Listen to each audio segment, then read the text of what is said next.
Hello dear friends, स्वागत है आपका हमारे YouTube channel math by R K Sain पर। और आज हम क्या कर रहे हैं कि सारणिक को पढ़ते हुए यदि अव्यय ए एक n क्रॉस n वर्ग का वर्ग अव्यय है, तब हमारे पास जो सारणी की कुछ गुण धर्म हैं वो किस प्रकार से हैं कि एडीजे ए का सारणिक लें तो वो सारणिक ऑफ ए का मान पावर में n-1 होगा। तो यहाँ ए डी जे का सारणिक निकालेंगे तो पावर n-1 होगी। आप ये ध्यान रखोगे। ए डी जे ए दो बार लेंगे तो यहाँ पे सारणिक के मान में एक n-1 की पावर 2 होगी। 3 बार लेंगे तो पावर 3 होगी। 4 बार लेंगे तो 4 पावर होगी। तो इस प्रकार से आप याद रखोगे। ए डी जे ए को आप बिना सारणिक के फॉर्म में लिखना चाहो तो सारणिक ए का मान n की पावर n-2 और गुणा में ए होगा। ए डी जे गुणा में के ए लेंगे तो के की पावर n-1 होगी। बाहर ए डी जे अंदर। अगर सारणिक लें इसका, ए डी जे लेना अलग बात है, सारणिक लेना इसमें देखेंगे सारणिक का मान निकालें तो के की पावर n निकलता है। ए डी जे निकालेंगे तो के की पावर n-1 निकलता है बाहर। तो अब दोनों का सारणिक गुणा में होगा तब आपके पास अलग अलग सारणिक का मान भी होगा। इन्वर्स का जो सारणिक होगा वो 1/में क्या होगा, सारणिक होगा। तो आप इस प्रकार से ये प्रॉपर्टी याद रखोगे। प्रश्न देखते हैं दोस्तों। यदि आपके पास ए n क्रॉस n का सारणिक 3 हो तो ए डी जे ऑफ ए का मान आपके पास 243 हो तो n क्या होगा, n आपके पास है निकालना है। तो यहाँ से आप n निकालोगे तो उसमें आपको याद होगा कि ए डी जे ऑफ ए का मान, तो ए डी जे सारणिक का मान होता है 1 की सारणिक की पावर n-1। तो यहाँ पे 3 की पावर n-1 हो जाएगा क्योंकि इसका सारणिक का मान 3 दिया हुआ है। तो यहाँ 3 की पावर n-1, इसका मान कितना है 243। तो यहाँ 3 की पावर n-1 और 243 को क्या लिख सकता हूँ मैं, 3 की पावर 5। तो ये 3 और 3 कंपेयर करोगे तो n-1 बराबर क्या होगा 5। तो n का मान यहाँ पे क्या हो जाएगा 6। तो आपके पास जो क्रम होगा वो 6 होगा। तो n बराबर क्या रहेगा 6। नेक्स्ट प्रश्न करते हैं दोस्तों। बेहद ही ट्रिक है आपके पास, आसान सी। यदि a 2 क्रॉस 2 का वर्ग अव्यय हो तो ए डी जे ऑफ ए का सारणिक क्या होगा। तो इसका सारणिक निकालना है अपने को। तो हमें याद है कि ए डी जे का ए का सारणिक निकालने के लिए क्या करते हो, ए सारणिक की पावर n-1 करते हो। तो यहाँ पे सारणिक 1 2 क्रम है तो n का मान 2 है तो n-2 करोगे तो आपके पास सारणिक ए का मान आएगा। वो किसके बराबर होगा, सारणिक ए के मान के बराबर होगा। तो प्रश्न नंबर 3 में क्या करते हो कि यदि अव्यय आपके पास, यदि अव्यय ए के लिए सारणिक a बराबर 3 हो तो सारणिक a बराबर 3 हो तो सारणिक 5a का मान क्या होगा। तो आपके पास a का क्रम 2 क्रॉस 2 क्रम है। तो डियर फ्रेंड्स यहाँ से आप ध्यान रखोगे कि 5a का मीनिंग यहाँ पे होगा 5 की पावर 2 सारणिक a का मान। तो अब यहाँ से आपको पता होगा कि 25 गुणा में सारणिक a का मान 3 दिया हुआ है तो 25 दिया 75। यहाँ से आंसर है डायरेक्ट निकल जाएगा। नेक्स्ट प्रश्न करते हैं कि यदि इंपॉर्टेंट प्रश्न है, यदि a तथा b 3 क्रॉस 3 क्रम के वर्ग अव्यय हो तो, और तथा है ये a का सारणिक का मान -1 और b सारणिक का मान 3, तब आपके पास सारणिक ऑफ 3 गुणा में ए बी का मान क्या होगा। तो ये आपको निकालना हो तो आप क्या करोगे, यहाँ से 3ab का मान लिखोगे तो वो 3 की पावर 3, सारणिक का मान जो ऑर्डर है वो 3 है ना, तो 3 की पावर 3 होगा। और सारणिक a का मान गुणा में सारणिक b का मान, तो 3 × 9 = 27 गुणा a सारणिक का मान -1 और b सारणिक का मान 3, तो आपके पास 27 यानी -81 उत्तर मिल जाएगा। तो इस प्रकार आप करोगे। सारणिक यहाँ लिखोगे सारणिक या फिर अव्यय का सहखंडज ज्ञात करना। तो ये क्या करेंगे, सारणिक या अव्यय का सहखंडज कैसे ज्ञात करते हैं, एडीजे कैसे निकालते हैं। तो आपके पास क्या होगा, क्वेश्चन नंबर 1 दिया हुआ है, यदि ए बराबर आपके पास सारणिक दिया है -4 -3 -3 1 0 1 4 4 3 हो तो एडीजे निकालना है, सहखंडज निकालना है। तो का मान बराबर होगा, तो आपके पास ऑप्शन है, ए ऑप्शन ए है, बी ऑप्शन आपके पास ए ट्रांसपोज है, सी ऑप्शन आप -a लगोगे और डी ऑप्शन आपके पास दिया हुआ है ए माइनस का, जो माइनस का ए ट्रांसपोज। तो यहाँ से आपको एक मैं ट्रिक बताऊँगा दोस्तों। तो डियर स्टूडेंट्स, एडीजे की शानदार ट्रिक करेंगे हम। कैसे कि एडीजे की ट्रिक, तो यहाँ पे हमारे पास ए क्या था, ए के अंदर -4 -3 -3 1 0 1 4 4 3। तो अब इसको आप 4 बार लिखोगे, तो यहाँ पे -4 -3 -3 1 0 1 4 4 3, यहाँ पे दोबारा लिखोगे इसको, तो -4 -3 -3 1 0 1 4 4 3। ध्यान रखना दोस्तों, आपको यहाँ लिख दिया, यहाँ लिख दिया, उसके नीचे लिखेंगे -4 -3 -3 1 0 1 4 4 3। यहाँ पे दोबारा लिखेंगे -4 -3 -3, यहाँ 1 0 1 और यहाँ 4 4 3। तो अद्भुत मैट्रिक्स बनने जा रहा है इस फॉर्म में कि आप इसको पहली लाइन को छोड़ दोगे, पहले स्तंभ को छोड़ दोगे, इसमें से लास्ट स्तंभ को छोड़ दोगे और यहाँ पे इसको छोड़ दोगे। तो इस प्रकार छोड़ने के बाद जो आपके पास बीच में आया वो आपके पास मेन मोटिव है।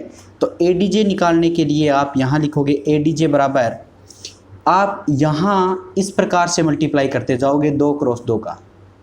आपको सिंपल लगता है 2 क्रॉस 2 का, आप नीचे से ऐसे मल्टीप्लाई करते जाओगे और आंसर क्या है ऐसे लिखते जाओगे, यानी कि मल्टीप्लाई करोगे नीचे की ओर तो आंसर लिखोगे आगे की ओर। तो इस प्रकार 0 4 एकम 4 माइनस का, तो यहाँ आएगा। अब 4 तिया 12 और 3 तिया 9 प्लस का, तो -12 में से प्लस का 9 गए तो आपके पास आंसर बचेगा -3। तो वो इस प्रकार से आएगा। नीचे कैलकुलेशन करेंगे वो इधर लिखेंगे। तो देखो -3 और ये 0, तो यानी कि यहाँ पे क्या आएगा -3। नेक्स्ट करेंगे 1 की गुणा इसके साथ, 4 एकम 4 3 में से 4 में से 3 गया 1, तो यहाँ आएगा। इसके मल्टीप्लाई इसके साथ करेंगे, इसके मल्टीप्लाई इसके साथ -12 और ये -3 है और 4, तो कितना होगा माइनस माइनस प्लस के 12 और ये माइनस के 12, तो आंसर क्या रहेगा 0। तो नेक्स्ट मल्टीप्लाई करेंगे -3 की 1 के साथ और माइनस माइनस से +4, तो 4 में से 3 गया 1, तो इस प्रकार ये यहाँ पे आएगा। तो 1 की गुणा 4 के साथ ये 0, तो 4 इसके मल्टीप्लाई करोगे -12 और ये प्लस के 16, तो 16 में से 4 12 गए 4, तो यहाँ से मल्टीप्लाई करोगे तो आपके पास क्या आएगा -0 और ये माइनस माइनस का प्लस का 3, तो आपके पास ये एडीजे प्राप्त हो जाएगा। तो दोस्तों आपको कैसे लगा, तो ये एडीजे वापस कौन बन गया ए, तो एडीजे ए के बराबर है, तो आप आंसर कौन सा टिक करोगे उसमें ए करोगे। तो वो आपके पास ये गिवन है कि यहाँ पे आपके पास ऑप्शन पूछे गए थे कि कौन सा है, तो ये आपके पास से ए आएगा। तो लिख दोगे यहाँ पे आंसर एडीजे ए बराबर है ए के बराबर, तो आपका आंसर ये एकदम सही है। नेक्स्ट करते हैं। तो दोस्तों नेक्स्ट क्वेश्चन में दिया हुआ है अव्यय 1 2 3 और 2 4 5 3 5 7 हो तो एडीजे का मान निकालना है, तो वही आप 4 बार लिखोगे इसको। तो 1 2 3 2 4 5 3 5 7, 1 2 3 2 4 5 3 5 7, 1 2 3 2 4 5 3 5 7 और 1 2 3 2 4 5 और 3 5 7। इस 4 बार लिखने के साथ इसको आप पहले को छोड़ दोगे, लास्ट वाली को छोड़ दोगे, यहाँ से पहले स्तंभ को छोड़ दोगे और लास्ट वाले स्तंभ को छोड़ दोगे, तो आपके पास जो आंसर बनेगा वो बीच में से बनेगा। तो एडीजे ए निकालने के लिए आप क्या करोगे कि 4 7 28 और माइनस करोगे 25, तो आपके पास बचेगा 3। तो इस प्रकार से ये क्या आया 3। और नेक्स्ट करोगे 5 या 15 7 दूनी 14 यानी कि 1 बचेगा, और 5 दूनी 10 में से 12 गए तो आपके पास माइनस के 2 बचेंगे। तो स्पीड बढ़ा लोगे दोस्तों इस प्रकार, 5 या 15 में से 14 गए 1 बचेगा, 7 एकम 7, 3 तिया 9 में -2 बचेगा और 3 दूनी 6 में से 5 गए 1 बचेगा। तो इस प्रकार से आप इनको करोगे। नेक्स्ट 5 दूनी 10, 4 तिया 12 यानी कि माइनस के 2 बचेंगे। और नेक्स्ट में अब क्या आएगा, 3 दूनी 6 में से 5 गया 1 आएगा और 4 एकम 4, 2 दूनी 4 में से गया 0 आएगा। तो इस प्रकार से ADJ आपके पास प्राप्त हो जाएगा। नेक्स्ट करते हैं। नेक्स्ट ट्रिक के अंदर आपको पता है कि यदि A बराबर ABCD 2 क्रॉस 2 में हो तो ADJ का मान आपको डायरेक्ट पता ही होता है कि क्या A और D का परस्पर स्थान बदल देते हैं तो D यहाँ आएगा, A यहाँ आएगा और दो जो बच गए मुख्य विकर्ण अवयवों के अलावा तो उनके आगे माइनस चिन्ह बदल देते हैं। तो ये B है वो माइनस का हो जाएगा और ये C है वो माइनस का हो जाएगा। तो इस प्रकार से यहाँ करोगे। क्वेश्चन नंबर 1 देखोगे कि यदि A बराबर आपके पास 1 2 3 4 हो तो ADJ निकालना है। तो ADJ ऑफ A क्या होगा आपके पास, ये 1 4 है वो 4 1 हो जाएगा, 2 और 3 है तो वो -2 -3 हो जाएंगे। इस प्रकार से आप इनको करोगे। नेक्स्ट एयरफोर्स में पूछा गया क्वेश्चन है दोस्तों कि साइन 10 डिग्री minus cos 10 degree, sine 80 degree और कोस 80 डिग्री, तो इसका मान निकालना है। तो आप मान निकालोगे तो इनका मल्टीप्लाई करोगे। तो यहाँ साइन 10 डिग्री कोस 80 डिग्री और ये minus minus plus cos 10 degree और साइन 80 डिग्री। तो आपके पास ये किसका फार्मूला हुआ, साइन ए कोस बी प्लस में कोस ए साइन बी यानी साइन ए प्लस बी का। तो 10 प्लस में 80 डिग्री का जो मान हुआ वो साइन 90 डिग्री हुआ और यहाँ पे साइन 90 डिग्री का मान क्या होता है 1। तो आपके पास आंसर क्या रहेगा 1 रहेगा। नेक्स्ट करते हैं क्वेश्चन 3। ये भी एयरफोर्स में पूछा गया क्वेश्चन है। तो कोस 15 डिग्री, साइन 15 डिग्री और नेक्स्ट है साइन 15 डिग्री और यहाँ पे कोस 15 डिग्री। तो आप इन दोनों को मल्टीप्लाई करोगे तो cos square 15 degree minus sine square 15 degree. तो आपके पास ये किसका फार्मूला हुआ, कोस 2 अल्फा का ना। तो कोस 2 गुणा में 15 डिग्री का मतलब क्या हुआ 30 डिग्री। तो आपके पास कोस 30 डिग्री की वैल्यू क्या होती है √3/2। आपके पास ये डायरेक्ट आंसर मिल जाएगा। नेक्स्ट करते हैं दोस्तों। नेक्स्ट क्वेश्चन के अंदर 1/3 पाई log e 3 √5 log 10 3 और e का मान निकालना है। तो हम क्या करेंगे कि इसमें 1 1 1 हो जाएगा, ये 1 1 1 और यहाँ पे 3 3 3, तो पाई √5 और e। तो आपके पास पता है कि ये देखना 1 1 1 3 3 3, तो यहाँ से 3 कॉमन निकालोगे तो 1 1 1 1 1 1 और पाई √5 e। जब दो पंक्तियाँ दो स्तंभ बराबर हो तो आंसर क्या होता है 0। तो आपके पास इस प्रॉपर्टी का भरपूर यूज होगा। तो नेक्स्ट क्वेश्चन करते हैं हम। 1 ओमेगा ओमेगा का square omega omega square 1 omega square omega 1 sorry 1 यहाँ पे आएगा और ओमेगा यहाँ पे आएगा। तो इस प्रकार का मान निकालना हो तो आप क्या करोगे कि इन तीनों को जोड़ दोगे। तो 1 प्लस में ओमेगा का स्क्वायर और यहाँ पे ओमेगा ओमेगा का स्क्वायर, तीनों को एक में ही जोड़ दिया। तो ये क्या होगा ओमेगा प्लस में 1 प्लस में ओमेगा स्क्वायर, तो ओमेगा स्क्वायर और 1। तो यहाँ क्या होगा ओमेगा का स्क्वायर प्लस में 1 प्लस में ओमेगा 1 ओमेगा। तो आपके पास पता होना चाहिए कि ओमेगा की पावर 3 का मान 1 होता है तथा 1 प्लस में ओमेगा की स्क्वायर का मान है 0। तो यहाँ पे आपके पास 0 0 0, जब पंक्ति और स्तंभ के सभी अवयव 0 तो आपके पास उसका मान भी क्या होता है 0 होता है। तो प्यारे दोस्तों आप इसका मान भी क्या कर दोगे 0। तो इस प्रकार से आप इनको सोल्व करोगे। नेक्स्ट करते हैं क्वेश्चन नंबर 6। यदि a आपके पास 1 - 1 2 हो, 0 1 - 1 हो, 1 2 और 1 हो तो डिटरमिनेंट A इनवर्स क्या होगा। तो डिटरमिनेंट A इनवर्स का मान, तो आपको पता होना चाहिए कि A सारणी का मान होता है उसका 1/, तो क्या होता है इनवर्स का। तो यहाँ से सोल्व करोगे इसको तो 1 के गुणा में इसको सोल्व करोगे तो 1 और माइनस माइनस प्लस हो जाएगा 2 और माइनस माइनस ये आगे क्या हो जाएगा +1। तो इसको छोड़ दोगे तो 0 और ये माइनस माइनस है 1। 2 के गुणा में क्या आएगा, इसको छोड़ दो 0 और ये माइनस का 1। तो आपके पास 3 प्लस में 1 माइनस 2 यानी कि आंसर रहेगा 2। तो आपके पास ये क्या रहा 2। नेक्स्ट अब करते हैं डिटरमिनेंट ऑफ ए इनवर्स। तो आपके पास 1 में डिटरमिनेंट ऑफ ए, तो आपके पास 1/2 आंसर है, मिल जाएगा। इस प्रकार से आप इनको करोगे। नेक्स्ट हम पॉइंट करते हैं, सारणी की सहायता से रैखिक समीकरण का हल कैसे करते हैं दोस्तों। आपके पास गिवन ये होगा, a1x प्लस में b1y प्लस में c1z बराबर d1, a2x प्लस में b2y प्लस में c2z बराबर है d2, a3x प्लस में b3 प्लस में b3y प्लस में c3z बराबर d3। तो आप यहाँ से डेल निकालोगे, डेल होता है सारणी का, और a1 b1 c1 a2 b2 c2 और a3 b3 c3 का मान जैसे भी 0 नहीं आएगा तब निकाय संगत और अद्वितीय हल होगा, यानी कि उसका केवल एक ही हल होगा। अगर डेल्टा का मान 0 आ गया तो निकाय संगत असंगत भी हो सकता है और अनंत हल भी हो सकेंगे।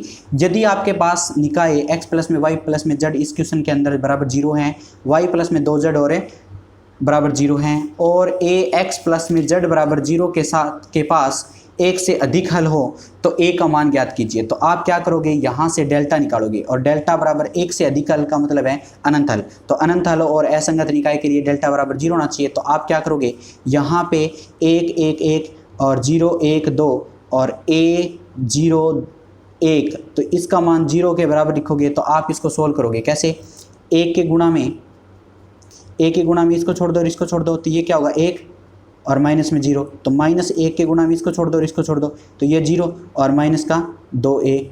यहाँ पे +1 और इसको छोड़ दो तो 0 और माइनस है a, तो आपके पास बराबर 0।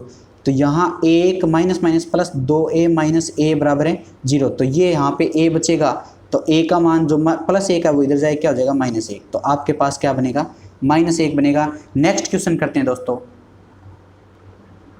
इस क्वेश्चन के अंदर यदि समीकरणों x प्लस में y 2x प्लस में y प्लस में 3z बराबर 2 और 5x प्लस में 5y प्लस में 9z बराबर 0, x प्लस में 2y प्लस में 3z बराबर 1 हो तो उसका मान असंगत होगा, अद्वितीय होगा, कोई हल नहीं होगा और इनमें से कोई ऑप्शन नहीं होगा। इस प्रकार से आपसे पूछा जाए तो आप यहाँ सॉल्यूशन करते हो और सॉल्यूशन के अंतर डेल बराबर क्या लिखोगे, 2 1 3 5 5 9 1 2 3।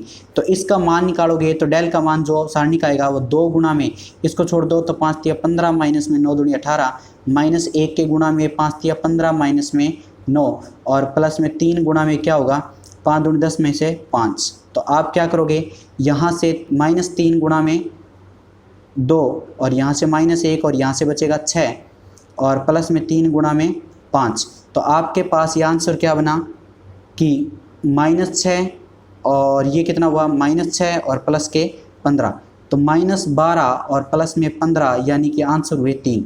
तो डेल्टा का मान 3 हुआ, तो यानी कि डेल्टा नहीं है 0 के बराबर। तो ये क्या होगा, संगत हल होगा, संगत हल एवं अद्वितीय हल होगा, संगत निकाय और अद्वितीय हल होगा जिसका केवल एक ही मान होगा। तो ये क्या होगा, बी ऑप्शन रहेगा। तो इस प्रकार से दोस्तों आप इस क्वेश्चन को करोगे। आज के लिए थैंक्स, क्योंकि हमारा अव्यय और सारणी का पार्ट मोस्टली पूरा हो गया है। जो भी वीडियो आपको पिछले जो +2 क्लास में हमने डाली है वो भी आपको देखनी है, तो वो कंप्लीट करने के बाद इनको कंप्लीट करें ढंग से और कॉपी पेन से ये जो ट्रिक्स मैं बता रहा हूँ वो लिख लें, ताकि आप क्या है एनडीए में डायरेक्ट क्वेश्चन को हल कर सको। थैंक्स आज के लिए दोस्तों। जय हिंद, जय भारत।